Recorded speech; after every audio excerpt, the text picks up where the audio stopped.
Would you like your book to build trust and authority? It's not always in what you say, but in the stories that you share that help build that trust and authority. And some of the best trust and authority building stories that you can share are the stories of the people you've already helped, your past clients. And in this episode, I'm going to be sharing with you 5 ways that you can use your client stories in your book to help build trust, authority, and help your readers see themselves in the possibility of what you offer. Hi, my name is Carma Spence, and I help executive coaches, business leaders, and consultants write the right book the first time so that they can grow their business while having fun and using AI assistance to help make the process go more swiftly. If you're watching this on YouTube, please like the video, subscribe to my channel, and ring the bell so that others can find this video as well.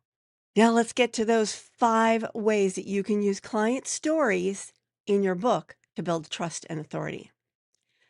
Now, the first one is probably the most important, and that is get their permission first.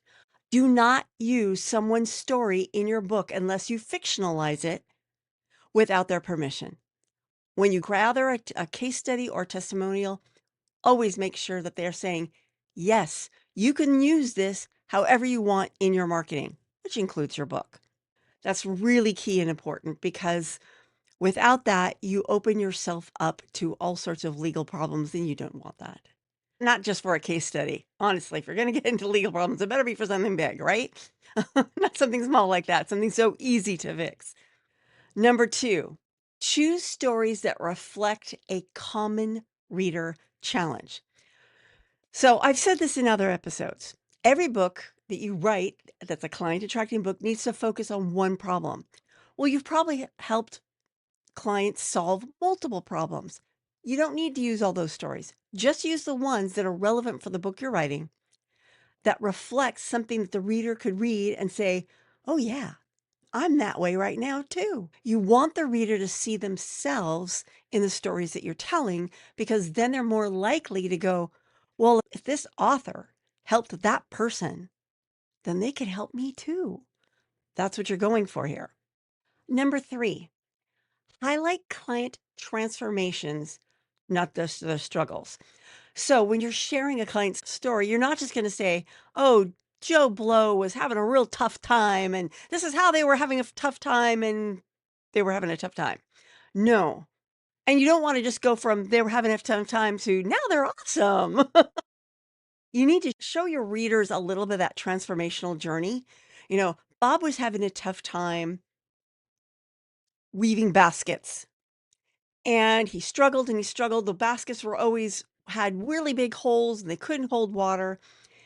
But then he learned my method of left-handed underwater basket weaving, and he started to see his baskets get better. And it became easier and easier the more he practiced using my methodology. And now he's world renowned in water baskets. You see, I showed a bit of a transformation. He was struggling. He struggled less. Now he doesn't struggle at all. That's the journey you're sharing with your client stories so that readers can see, wow, that transformational journey, I thought it was going to be this big, hard thing, but it's really doable. That helps build that trust and authority. Now, if you're enjoying this video, you might want to join me in the Backstage Blend for $5 a month. The cost of one, gosh, less than a coffee, less than the cost of one coffee a month. You can join me in the Backstage Blend at buymeacoffee.com/Carma Spence. And you'll get audio versions of these podcasts so that you can listen to them much more easily on the fly.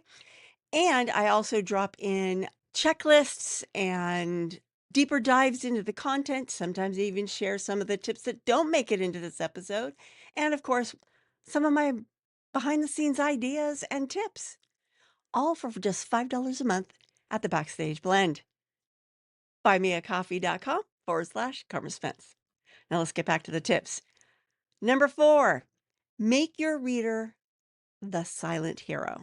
So, one of the techniques that really helps people buy something is when they see themselves as sort of a hero in the journey that you're offering. So, while the client is the protagonist of the story, keep drawing connections to your reader's own struggles and aspirations. So, like Bob was struggling with his underwater basket weaving, which you may be experiencing too, because there's all these different things that happen when you're a left handed underwater basket weaver that make it really challenging.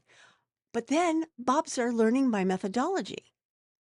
Well, if you were to follow the instructions in this book, you might start finding your transformation in underwater basket weaving as well. So you're always sort of making the reader the protagonist of your book, even though the client is the protagonist of the story you're sharing in this part of the book. And number 5, connect each story to your core message. So let's go back to Bob having trouble with his baskets. And you're reading the book to learn how to do underwater basket weaving. Well, I can't share everything in my book. Therefore, you may want to, whatever your core message, maybe the core message of underwater basket weaving book is that underwater basket weaving is easy, especially if you know the techniques. And I have a video series that will show you, which is much better than the black and white, his poor photos I had to have in my book. Obviously, you wouldn't say it that way, but something along those lines. The whole point of your book is to take your reader on a transformational journey from where they are to where they can be after reading your book. But another layer to that is that they can go even further if they work with you. And the first step to working with you is to get your opt in. And maybe the next step after that is to buy a low ticket offer. Basically, you're drawing them into your world one baby step at a time while constantly showing them this is possible. You can do this. It may not be easy, but it is simple and I can help. And your client stories are just ways to move that narrative along while showing people not only is it possible in general, it's possible in specific.